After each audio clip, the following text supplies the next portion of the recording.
farmers markets are very popular and are growing because people want to know where their food's grown and how it's grown. What's really unique about farmers markets is that you will find certain items, certain commodities that you normally would not find in a grocery store. Before I started back in '93, the markets were only seasonal. They only went from like May to October.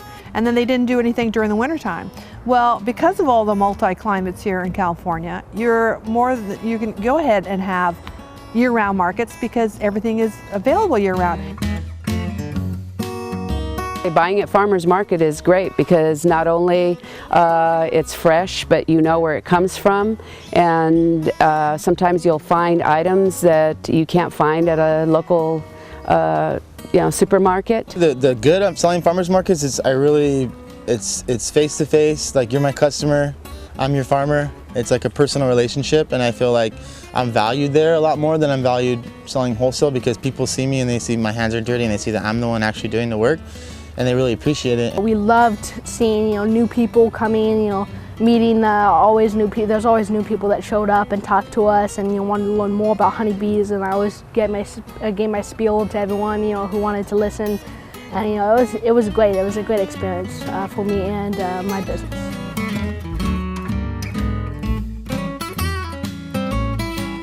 Flores Farm started about 8 years ago, and it all started with raising some tomatoes and just sharing it with family and friends, and everybody said, wow, these are really good. So we decided, after I closed my business, I was a florist for 30 years, I decided we had the land and we were going to go ahead and start growing some vegetables and fruits to sell.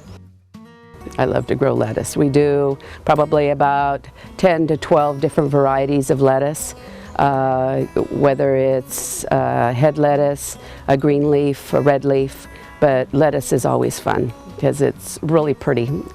So we enjoy it, and our customers are very thankful for the lettuce. That's one of our main sellers at the markets. We do about 150 different commodities. We specialize in specialty crops, which is some crops that aren't seen in the supermarket, and we also take ideas from our customers at our markets, saying they would like to see this certain item that they have read about. We have 5 different areas on the farm, and which are microclimate. So now we have learned where different crops can be grown in different types of the year, where some of our soils are warmer than others. Like last year, we were very thankful to have tomatoes till December. Becoming certified is a fairly easy process. You just go ahead and you contact your local ag department, and then they will send one of their field representatives out to the farm, and they will check to see of what we have growing. You will have a certificate of everything you grow, on the how much you grow and the time of the year it's being grown, and then you go ahead and post that at the market itself, and then the public can see that what we do say we grow is certified. Farmers don't get very much sleep, so this is a family-run farm. So we have my husband, of course, he's in charge of the berries and fruit trees. My daughter and her boyfriend are really hands-on as far as cleaning our area, getting the soil ready, getting my beds ready, so when we come in with transplants, we go ahead and get all our garden planted. As far as getting up, always, got to be outside when the sun's coming up. That's the best time of the day. And we work all day, whether it's watering, planting, and so it's a busy day for all of us.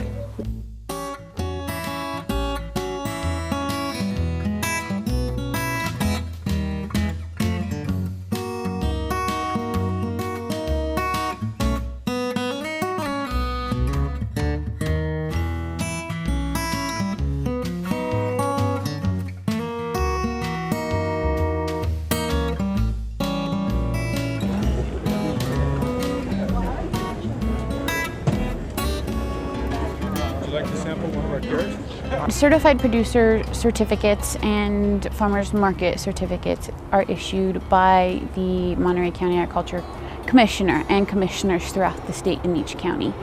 And consumer protection is involved because there is verification of product, and consumers now believe that there's so much pesticides and so much GMO going on, and they want to know when they purchase that local food, is it really local?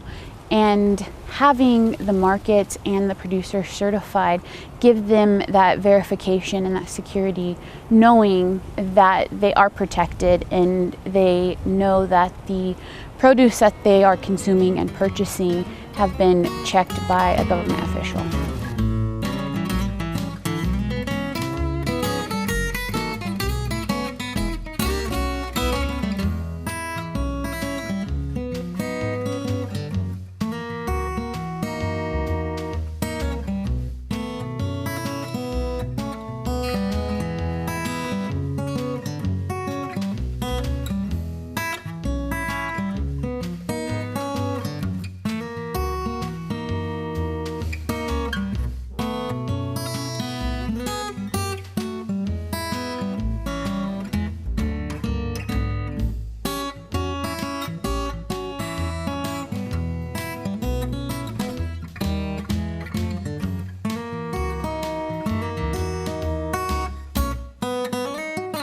How to get into a farmer's market. Basically, around in this particular area of Monterey, especially Santa Cruz County is another one.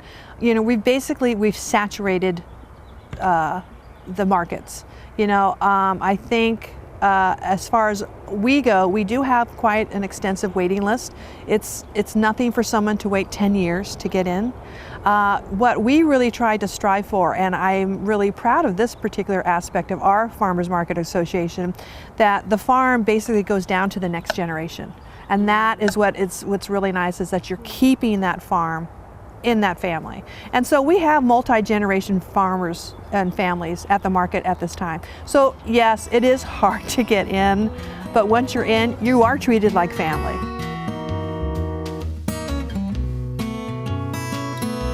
My journey in ag started when I was in high school. I took FFA classes, and that's kind of where I got my start, and I got rooted in agriculture in the Salinas Valley. I've been farming for 5 years now, full-time for 2 years. I started on a half acre out here at Alba, and I planted lettuce, and my first crop I failed miserably, but that's part of the game. So, and every year, every crop I just improved and did more research on what I could do to better my farm and grow crops better. And every year I increased my acreage. So I started with a half acre, and so now I'm at 5 acres. And we grow a mixed variety of stuff, ranging from strawberries to carrots to kale to tomatoes to chard, fennel, basil, broccolini, peppers, squash, cilantro, all kinds of stuff. Just a big mix of crops. I do lots of farmers markets. I'm in 3 local markets right now. I'm in Monterey on Tuesdays. I'm in Carmel Valley on Sundays, and Carmel by the Sea on Thursdays. And then I do a couple in the Bay Area also, in like Morgan Hill and Cupertino.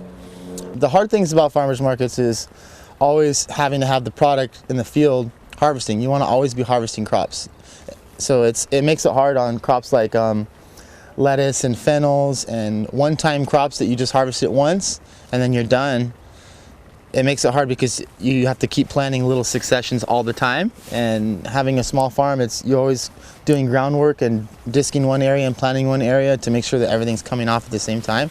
That's definitely one of the hardest things, is having the product and just getting there, making sure that I have customers that are relying on me to have their food for the week. So I mean, it's not necessarily a burden, but it's like it makes me want to wake up and go to work so that I know that I have to supply my customers in the community with local organic fresh produce.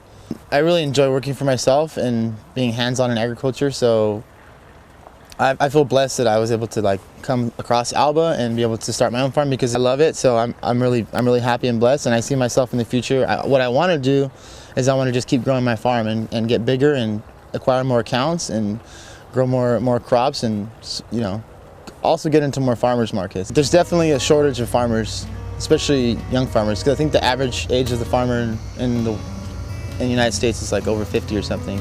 So I'm 25, so I'm breaking that gap.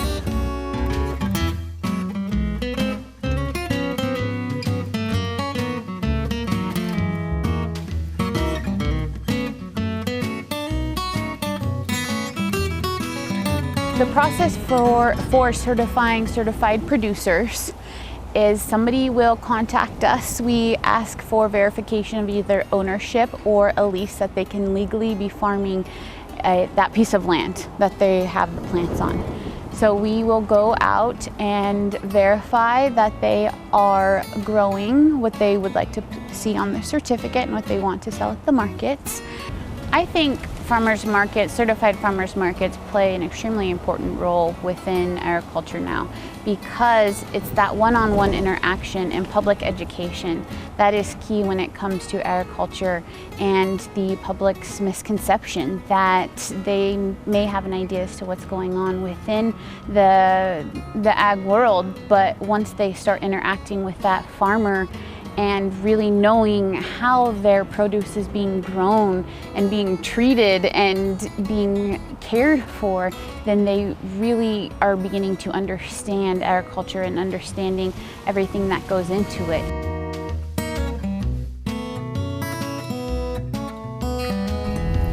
Yo agarré el curso que se llama curso de Pepa que hacen allí en Alba. Y fue un proceso de como de 6 meses. Empecé allí a enseñar, te enseñan a todo tipo de lo que es siembra, como riego, cultivar. O Alba nos empezó a ayudar a buscar como para vender los vegetales fuera, como en los farmer markets. De allí empezamos a agarrar un mercado en que fue en Salinas.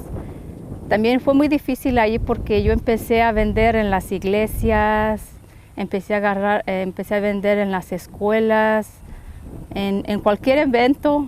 Fui hasta King City, Greenfield, Soledad, fui hasta Hayward, San José. Para los farmer markets tenemos que tener muchas variedades de cultivo. Yo creo que tenemos entre 30 y 35 variedades de cultivos. Yo aquí trabajamos todos los días. Nosotros no hay descansos ni sábados ni domingos a menos que llueva. Lo que te da más aliento o ánimo es cuando vas a vender a los farmer markets, que te dice la gente, oh, te ofrece la mejor.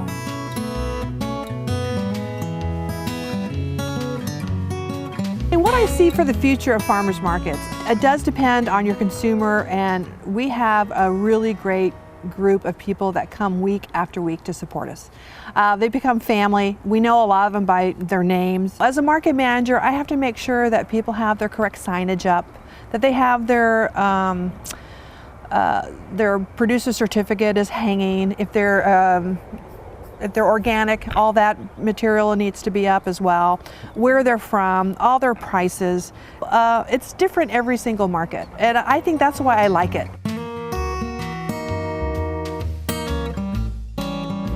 It was a 5th grade project when I was supposed to be a website designer. So the teacher went around the room and said, you're a doctor, you're a dentist, you're a website designer.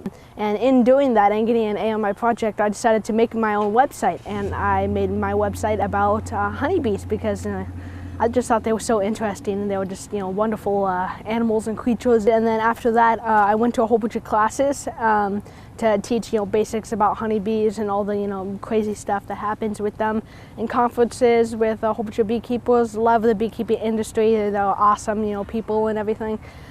So after that, I just starting to get hives, and off of those hives, we split hives, and we got more hives from other local beekeepers in the area. And we collected swarms of bees that, the big ball of honeybees that you see out in a tree, we come and rescue them. And from there it just grew into a business, and now we have 41 hives, and yeah, it's going great. Each bee makes a 1/4 teaspoon of honey in their lifetime, and they go out and they forage on the flower and collect the nectar, and then also pollen gets magnetically connected to their hales and stuff, and they brush it down into pollen baskets that are on their legs. They move from flower to flower and then come back. They're all women. in the hive. There are a few males, which are the drones of the hive, and all they do is eat and mate with the queen. So the honeybee would come back with the nectar and the pollen, and they don't have time to find the right cell or where to put it, so they regurgitate it out of their special stomach, which is called a honey stomach, to another bee who finds younger bees. So the ones that you see around are all the older ones. The younger ones stay inside the hive, and they take, it's kind of like a relay line, and they take the honey and they move it and find the right cell and where they put it, and then they regurgitate it back up into that area, and then they move and push the pollen baskets, the pollen that they have in their legs, into a separate cell. And they combine pollen and honey to make bee bread, and they feed that to their young, and they eat it themselves.